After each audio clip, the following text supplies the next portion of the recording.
নমস্কাৰ আজি এই অনুষ্ঠানত উপস্থিত থকা ভাৰত চৰকাৰ ৰাজ্যিক মন্ত্ৰী পবিত্ৰ মাৰ্ঘেৰিটা ডাঙৰীয়াৰ লগতে পৰম শ্ৰদ্ধাৰ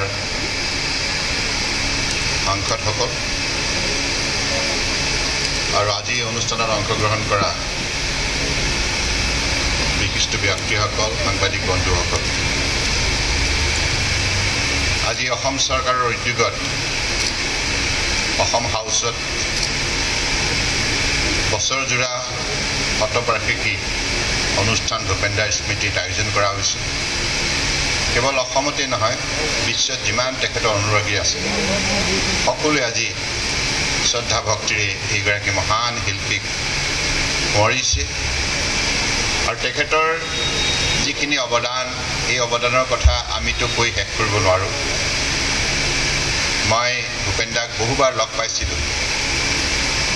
লগ পোৱাৰ সময়ছোৱাত সদায় এটি কথা কৈছিল নিজক সদায় তেজস্বী কৰি ৰাখিবা সজীৱ সক্ৰিয় কৰি ৰাখিবা আৰু জীৱনৰ বাটত সন্মুখীন হ'ব লগা প্ৰতিটো পৰিস্থিতিৰ লগত মোকাবিলা কৰিবৰ বাবে এই মানৱীয় শক্তি একান্তই প্ৰয়োজন ইয়াক সজীৱ আৰু সক্ৰিয় কৰি ৰাখিব লগা হ'লে সৃষ্টি কৰিব লাগিব সৃষ্টি অবিহনে এই সজীৱতা আৰু সক্ৰিয়তা সম্ভৱ নহয় গতিকে মানুহে কৰ্মপথাৰত কঠোৰ পৰিশ্ৰমৰ যোগেদি নতুন নতুন ধ্যান ধাৰণা আৱিষ্কাৰ কৰে গতিকে আমিও ভূপেন দাৰ পৰা সেই আদৰ্শ লৈ অসমীয়া জাতিটোক সজীৱ সক্ৰিয় আৰু সতেজ শক্তিশালী কৰি ৰাখিবৰ বাবে নিশ্চিতভাৱে কঠোৰ পৰিশ্ৰমৰ যোগেদি নিজক আত্মনিয়োগ কৰিব লাগিব আৰু ভূপেন দাই তেতিয়াই শান্তি পাব যেতিয়া তেখেতৰ অনুৰাগীবিলাক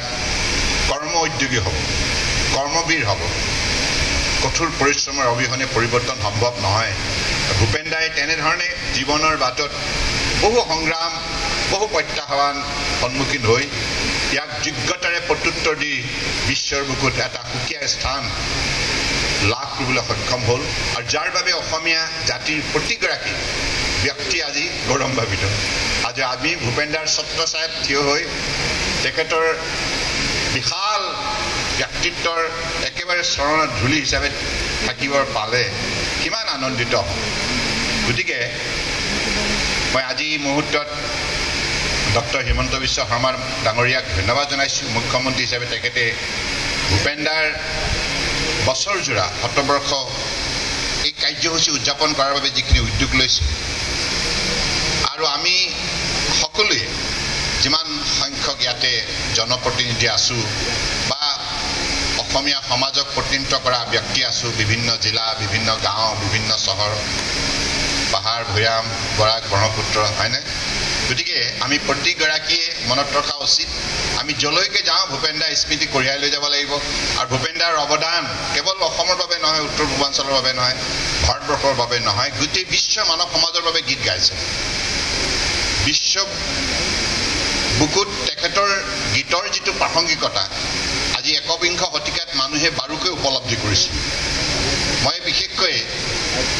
এটি গীত যিটো গীতে মোক বিশেষভাৱে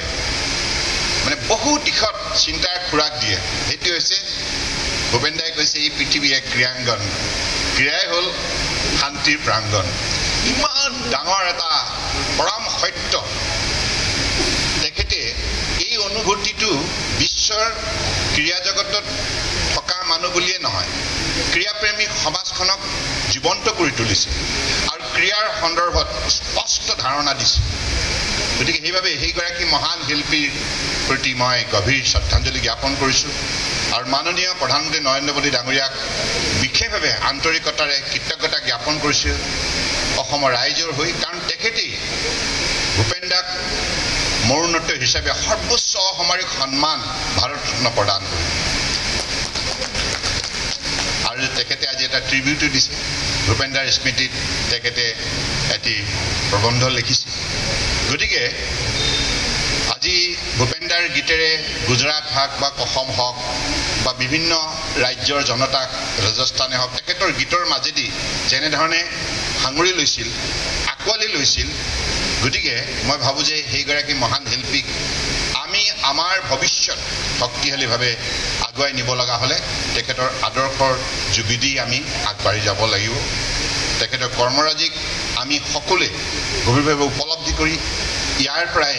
আমি অনুপ্ৰেৰণা লৈ জীৱনৰ বাটত সফলতাৰে অগ্ৰসৰ হ'ব লাগিব এইখিনি কথাকে কৈ মই পুনৰবাৰ অসম হাউচৰ প্ৰতিগৰাকী ব্যক্তি ধন্যবাদ জনাইছোঁ আপোনালোকে সুন্দৰভাৱে আয়োজন কৰিছে